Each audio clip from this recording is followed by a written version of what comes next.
My grandmother passed away last February. She was 84 and lived alone in a farmhouse about 20 minutes outside a small town in southern Indiana. The kind of place where the nearest gas station doubles as the only restaurant for 10 miles. She'd lived in that house for almost 50 years, ever since she and my grandfather bought it in the 70s. After he died, she refused to leave, even when the rest of the family tried to talk her into moving somewhere closer to town. After the funeral, my mom and her 2 siblings inherited the place. None of them wanted to deal with it right away. There was a lot of stuff to go through. 50 years of a life, packed into closets and an attic, and a basement nobody had touched in years. Everyone had jobs, kids, lives that made it hard to just disappear for a weekend. I was between jobs at the time, 26, living back at my parents' place anyway. So I volunteered to drive out there for a few days, start sorting through things, figure out what could be donated, what needed to be tossed, what anyone actually wanted to keep. I brought my dog, Biscuit, a medium-sized mutt who's basically scared of nothing. I figured a few quiet days in the country with my dog, going through old photo albums and dishes, would actually be kind of nice. A little sad, sure, but peaceful. The house itself was exactly what you'd picture. White siding that needed a paint job, a wraparound porch, a detached garage, and fields on 3 sides that belonged to a neighboring farm. My grandmother kept the inside immaculate, though. Doilies on every surface, family photos going back generations. That specific smell old houses get, like dust and candle wax and something floral. There was one thing about the house that always stuck with me as a kid. The basement had this old root cellar built into it, a separate little room with a heavy wooden door and a metal latch, no handle on the inside. My grandmother used to store canned vegetables and preserves down there. As a kid, I remember her telling me more than once, "Don't go down to the cellar after dark." I always assumed it was just an old wives' thing, something about root cellars and bad air. Or maybe she just didn't want kids messing with her canning jars. She said it kind of seriously, though, in a way that stuck with me even now. I got there around 4 in the afternoon on a Friday. Spent the first few hours just walking through the house, getting my bearings, figuring out where to start. I made up the guest bedroom for myself, the one I always stayed in as a kid when we'd visit. Biscuit explored every room like he owned the place, which made me laugh. That first night was completely uneventful. I ordered a pizza from the one place in town that delivered that far out, watched some TV, and went to bed around 11. The house creaked a little, the way old houses do, but nothing that felt out of the ordinary.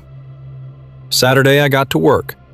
I started in the living room, going through boxes of photos and old letters. It was slow going because I kept stopping to actually look at things. Old pictures of my mom as a kid, my grandfather in his army uniform, stuff like that.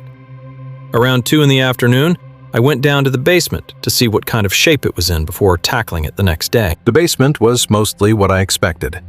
Shelves of canning jars, most of them probably decades old at this point. An old chest freezer that wasn't plugged in, some furniture covered in sheets. The root cellar door was at the far end, closed. The metal latch hooked over its loop the way it always had been. I didn't open it. I'm not sure why, honestly. I just looked at it for a second and then went back upstairs. That evening, I called my older brother to check in and tell him how things were going. I mentioned the root cellar thing, kind of as a joke, like, "Hey, remember how Grandma always said don't go down there after dark?" He laughed and said, "Yeah, she was superstitious about a lot of stuff. Probably just didn't want you breaking her pickle jars." Fair enough. I let it go. I went to bed around the same time as the night before. I'm not sure exactly when it happened, but at some point, I woke up because Biscuit was standing at the bedroom door, completely rigid, ears up, staring into the hallway.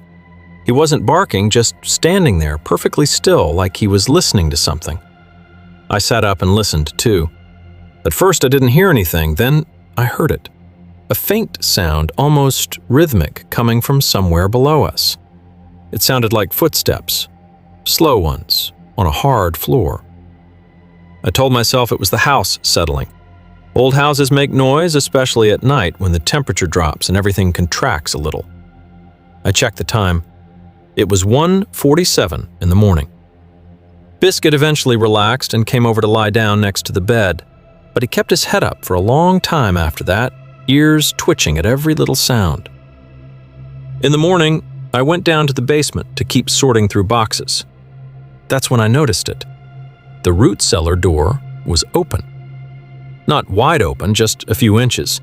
Enough that I could see the latch was hanging loose, not hooked.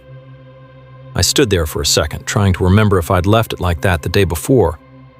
I was pretty sure I hadn't even touched it. I told myself maybe the latch was just old and it had worked itself loose. I pushed the door shut and hooked the latch again, this time making sure it was secure. I spent the rest of the day going through more boxes upstairs, trying not to think about it too much. That night, I made sure to lock up the house carefully. Front door, back door, all the windows on the first floor. I don't usually do that out in the country, but for some reason it felt important that night. I went to bed around the same time and Biscuit curled up on the floor next to the bed like usual. I woke up again sometime in the middle of the night, and this time I knew exactly what woke me up. It was the sound of the latch. That specific metallic clink of a hook being lifted out of its loop. The same sound I'd heard 100 times as a kid when my grandmother would go down to get jars from the cellar. I lay there in the dark, completely still, listening. A few seconds later, I heard the door creak open, then footsteps on the basement floor, slow and even, moving away from the cellar. Biscuit was already awake, standing at the door again, but this time he was growling, low and steady, a sound I'd genuinely never heard him make before. I checked my phone. It was 3:14 in the morning. I'm not going to pretend I was brave about this. I didn't go downstairs to check. I sat there with the lights on, Biscuit pressed against my legs until it started getting light outside. The footsteps stopped after a few minutes, but I didn't hear the latch click shut again.